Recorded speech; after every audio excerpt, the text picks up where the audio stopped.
With volatility, inflation risk, and a weakening economy, equity markets these days sure are tricky to navigate. And today looks like to be another one of those days. That's why we asked Jim Tierney to come in. He's here to help us understand exactly what's going on. He's Chief Investment Officer at WP Stewart, a firm with $1.5 billion under management. Jim, it is good to see you here on the Inside Track. Let's talk about volatility and where the opportunities lie, if any. Are you comfortable with equities given the kind of volatility we saw last week and it's coming back this morning? Very comfortable with equities. When you look at prices are pretty cheap. You look at the market at 11, 12 times next year's earnings. That's incredibly cheap. You look at it versus other asset classes where you're earning 2% on a 10-year treasury. Equities are attractive. But you wouldn't buy the whole market. But I wouldn't buy the whole market. I think that a very select approach here is important. As everybody's been talking about, growth expectations are coming down. Is U.S. GDP going to be 2% the next year? Probably.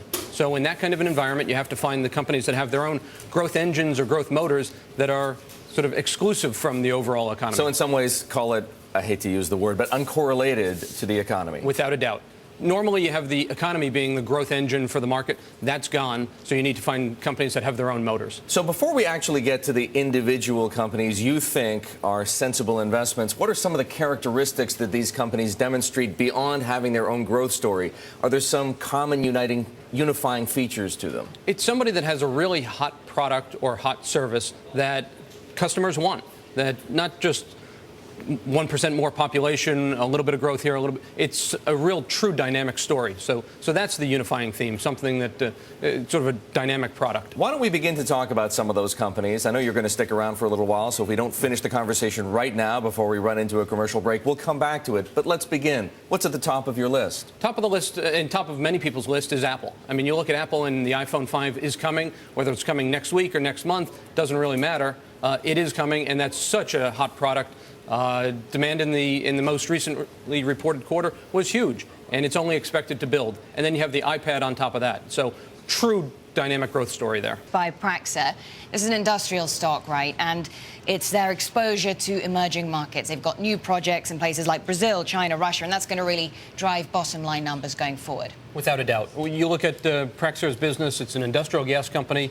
The business is diversified around the globe. They have big exposure in the U.S. to the growth in hydrogen from refining needs, which is going to happen over the next 5 years, exclusive of what the economy does. And then you look at the backlog of projects, which at $2.7 billion will last them at least 3 years, almost regardless of what happens.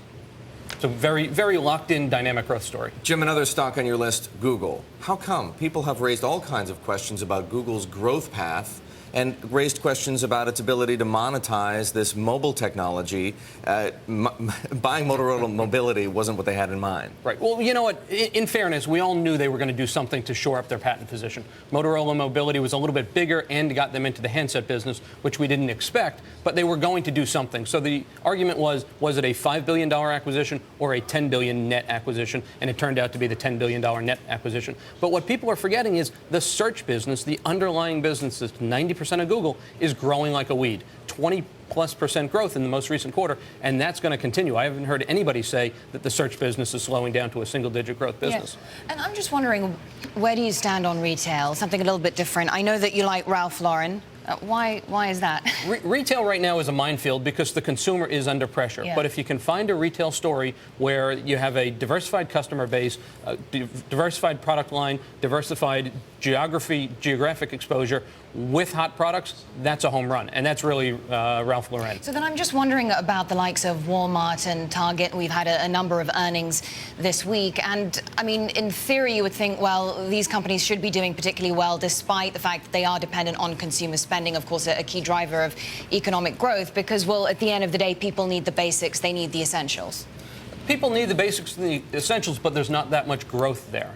So you look at Walmart and Target, which had okay numbers, but not dynamic growth by any means, whereas Ralph Lauren, which reported a couple weeks ago, just blowout numbers and huge growth year over year. Jim, we have to get to the last stock on your list before we run out of time. MasterCard. Elizabeth Booz, who runs Visa's international business, was here last hour.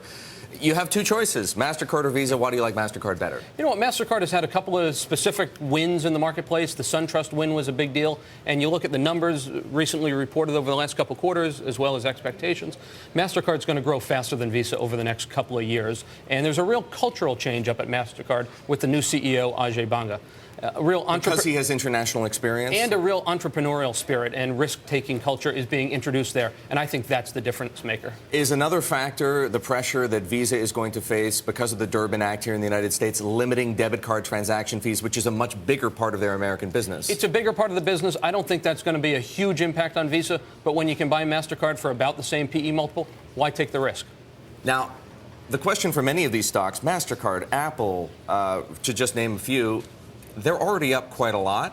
How much more do they have to run? I mean, typically when you look for a growth opportunity, you don't always settle on the stock that's had a good run so far. You know what? One of the things that I think differentiates us at WP Stewart is we're looking out 3 to 5 years. So while they've done well in 2011, we have 3 to 5 years of more growth ahead of us and looking a little bit further out. These aren't trades, in other words. These are investments. These are long-term, really great growth stories. Yeah. Jim, thanks for coming in. Thanks for having me. Jim Tierney of WP Stewart. He helps to manage $1.5 billion, sharing with us his 5 stock picks.